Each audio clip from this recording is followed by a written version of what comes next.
যে গাছের গুঁড়িতে শিশু থেকে বৃদ্ধ সবাইকে মাথা নুইয়ে প্রণাম করতে দেখছেন, এটিকে কিন্তু 500 বছর ধরে ডুবিয়ে রাখা হয়েছিল জলের নিচে। তবে প্রতি বছর নির্দিষ্ট একটি রাতে সেটিকে উঠিয়ে দুধ দিয়ে স্নান করানো হয়, দেয়া হয় পূজা, মানত আর খাসি বা পাঠা বলি। শুনতে অবাক লাগলেও আজও শত শত মানুষ বিশ্বাস করেন এই পাগলা গাছ নাকি পূরণ করে মনের সকল বাসনা।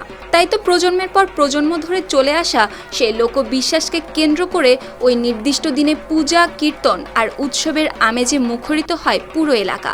আর সবকিছুর কেন্দ্র থাকে রহস্যে ঘেরা এই পাগলা খুঁটি।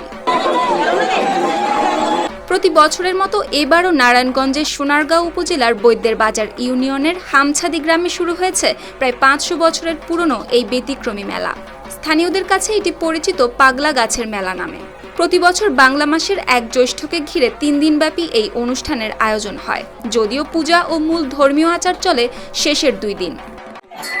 আমি প্রতি বছর এই মেলাগুলোতে আসি। অনেক পুরনো মেলা, 500 বছরের আগের এই মেলাটা উদযাপন, কিন্তু এই মেলাটা অনেক জাগ্রত। পুরানো দিনের এখানে পাগলনাথের এখানে দুধ ঢালা হয়। ভক্তরা যে আশা ভক্তি নিয়ে আসে তাদের আশা পূর্ণ হয়। লোককথায় আছে প্রায় 500 বছর আগে ফণী সেন এবং সুরেন্দ্র সেন নামের 2 ভাই ঘর তৈরির জন্য বার্মা থেকে 20টি কাঠের খুঁটি কিনে আনেন।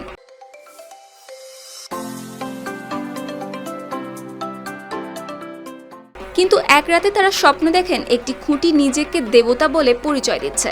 বলেছিল ঘরের কাজে ব্যবহার না করে তাদের উপাসনা করলে মঙ্গল হবে। আর পরদিন বাড়ি থেকে কিছু দূরের একটি পুকুর পাড়ে রহস্যজনকভাবে খুঁটিটিকে পড়ে থাকতে দেখেন 2 ভাই। এরপর থেকে শুরু হয় পূজা অর্চনা।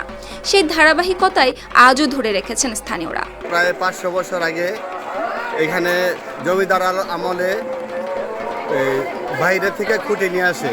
খুঁটি নিয়ে এসে এখানে ঘর নির্মাণ করার জন্য, কিন্তু খুঁটি লাগাইতে যায়, সেই খুঁটি মানে পড়ে যায় বা উঠে যায়। পরে 1বার 2বার 3বার পরে বাবুকে স্বপ্নে দেখালো, দেখ আমাকে এভাবে ঘরে রাখিস না, আমি দেবতা রূপে আসছি, দেবতা রূপে আসছে, আমাকে তোরা পূজা অর্চনা দে। তারপরে এখানে সবাই জানাইলো যে বাবা এই অবস্থা করছে। তো এই জমিদার আমলে থেকে এরপরে বাবারে সবাই দড়ির মাধ্যমে এই পূজা অর্চনা দিয়ে আসছে। বছরের বেশিরভাগ সময় এই খুঁটিটি পুকুরের নিচে ডুবিয়ে রাখা হয়। এরপর নির্দিষ্ট দিনে ভক্তরা সেটিকে জল থেকে তুলে এনে দুধ, ফলমূল, ঘি, খাসি ও পাঠা বলি দিয়ে পূজা দেয়। পূজা শেষে আবারও খুঁটিটিকে ডুবিয়ে রাখা হয় পুকুরের জলে। আর সন্ধ্যার পর থেকে গভীর রাত পর্যন্ত মেলায় চলে গীতা পাঠ ও সংকীর্তন।